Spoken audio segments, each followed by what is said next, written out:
مجھے بتاؤ تو صحیح، یزیدی کتا شور مچاتا ہوا کہتا تھا حسین کو مار دیا، گردن کاٹتی باغیوں کو مار دیا، حکومت ہماری چلے گی، ملک شام عراق ایران رہے سب جگہ سکہ ہمارا چلے گا۔ مگر یہی کہتے کہتے شراب پی کے خوشی منانا چاہتا تھا۔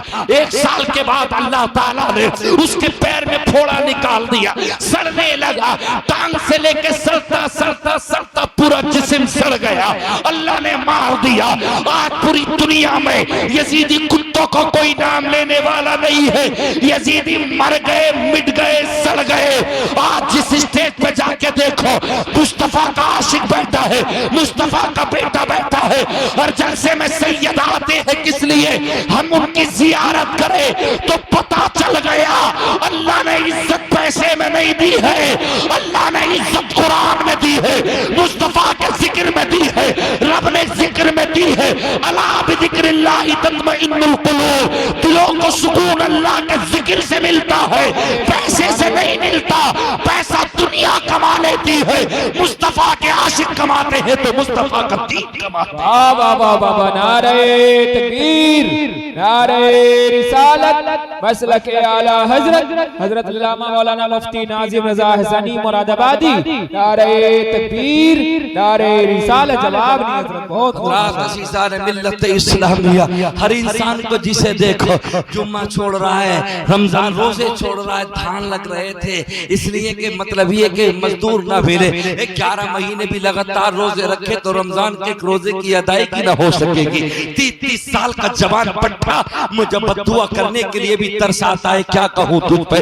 30 سال کے جوان یہ بے حیا روزے تک نہیں رکھتے، اللہ اکبر، رمضانوں میں روزہ نہیں رکھتے، مستی کے ساتھ میں چل رہے ٹہل رہے ہیں۔ اگر 10 بیگھے زمین بتا دو تو رات میں کہے گا بتانا مت، پرسوں کو بینامہ کرا لینا، رجسٹری کرا لینا۔ بڑا بڑا امیر کہتا میرا موقع نہیں ہے قربانی کرنے کا، میرا موقع نہیں ہے قربانی کرنے کا۔ کوئی کویت کما رہا، کوئی دلی کما رہا، کوئی بمبئی، کوئی کلکتہ، کوئی چنئی، کوئی کہیں کماتا ہے، اس کے پاس میں 5 لاکھ 6 لاکھ روپے اکاؤنٹ میں پڑے ہیں، جگہ جگہ پلاٹ لے کر ڈال دیے۔ جب 3 دن پہلے بھی بقرعید کی بات آئی، میرا حساب نہیں ہے قربانی کرنے کا، میرا حساب نہیں ہے قربانی کرنے کا۔ کیوں؟ تیرا حساب پلاٹ لینے کا ہے، تیرا حساب بہترین زیور لینے کا ہے، تیرا حساب بہترین اعلیٰ بچوں کو کما مطلب یہ کہ کالج میں پڑھانے کا تو ہے، 7-10 ہزار کے حصے میں تیرا حساب نہیں ہے۔ خدا کی قسم، جب ہجرت کر کے مصطفیٰ مکے سے مدینہ آئے، 10 سال مدینہ طیبہ میں رہے، کوئی سال ایسا نہ ہوا جس سال آپ نے اپنے اور اپنی امت کے لیے حصہ نہ کیا ہو۔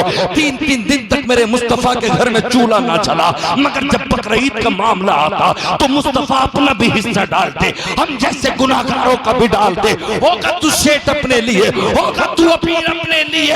میں تم سے کہتا ہوں، ایک جوان لڑکا 18 سال کا اگر وہ بالغ ہے، عاقل ہے، پیسہ کماتا ہے، اگر اس کے اکاؤنٹ میں 1 لاکھ روپیہ ہے یا کسی پہ 1 بیگھہ زمین ہے تو تو نے قربانی کری کیوں نہیں؟ مجھے بتا تو صحیح، میرے پاس قرضہ ہے، میرے پاس قرضہ ہے، مجھے بتا تو صحیح، یہ مالیت نہیں ہے تیرے پاس، مگر مصطفیٰ کے دین کو تم نے بالکل آسان سمجھ لیا۔ اللہ اکبر، عزیزان ملت اسلامیہ، حضرت ابو زناد تابعی کہتے ہیں، ہائے افسوس، ایک زمانہ ایسا آئے گا، اللہ کے نبی نے فرمایا کہ ایک زمانہ ایسا آئے گا، لوگ مدرسوں کو بھول جائیں گے، لوگ مسجدوں کو بھول جائیں گے، اللہ کے قرآن کو بھول جائیں گے۔ حضرت ابو زناد تابعی کہتے ہیں میں جب اپنے گھر سے مسجد نبوی کے لیے نماز پڑھنے کے لیے نکلتا تو کوئی گھر ایسا نہ ہوتا جس گھر سے قرآن کے پڑھنے کی تلاوت کی آواز نہ آتی ہو، اللہ کا ذکر سنائی نہ دیتا ہو، رسول اللہ کی حدیثیں نہ پڑھی جاتی ہو۔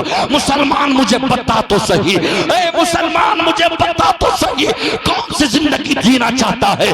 عشاء کی نماز تو نہیں پڑھتا، فجر کی نماز تو نہیں پڑھتا، وہ گھر تباہ ہو جائے گا، وہ گھر برباد ہو جائے گا، وہ گھر عزتوں کو نہیں رہے گا۔ جس گھر کے بزرگ سوتے ہو، جس گھر کی مائیں سوتی ہو، جس گھر کی بہویں سوتی ہو، مسلمان وہ ہے جو فجر 4-5 بجے سے اٹھ کے نہائے دھوئے، جسم کرے ورزش کی، جسم کی ورزش کرے، اللہ کی بارگاہ میں سجدہ کر دے اور اللہ سے کہے مولا پروردگار عالم صبح میں اٹھ کے سجدے تیری بارگاہ میں کیے ہیں، اے اللہ پروردگار عالم تو برکت عطا کر دے۔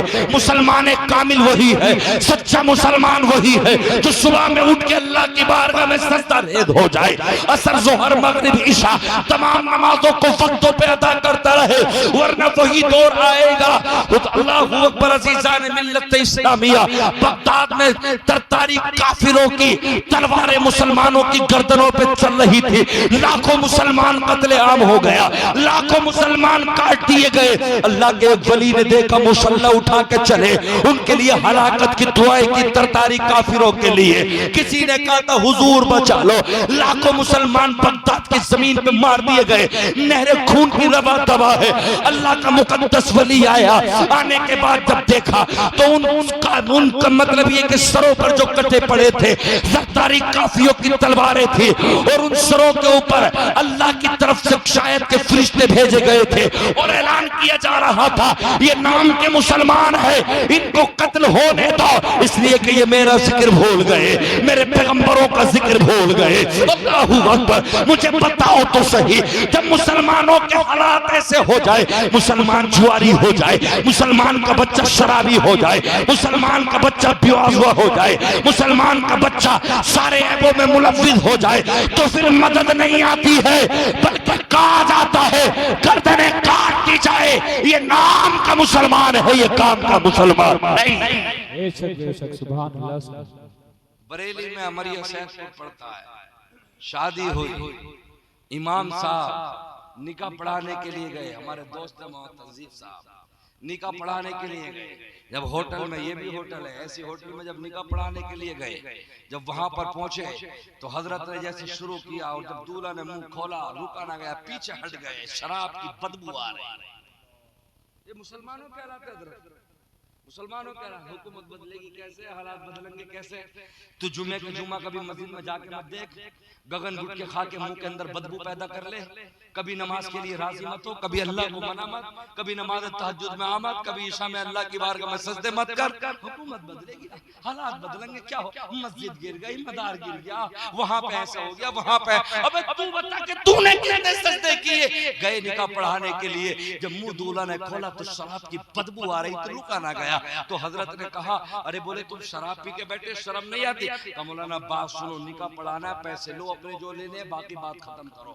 حضرت نے کہا نہ نکاح پڑھاؤں گا نہ پڑھانے دوں گا جب تک کہ غسل کر کے سچی توبہ نہ کر لے گا۔ اللہ اکبر۔ حالات تو یہ تھا کہ 5 بھائی تھے، 5 کے 5 شراب پی۔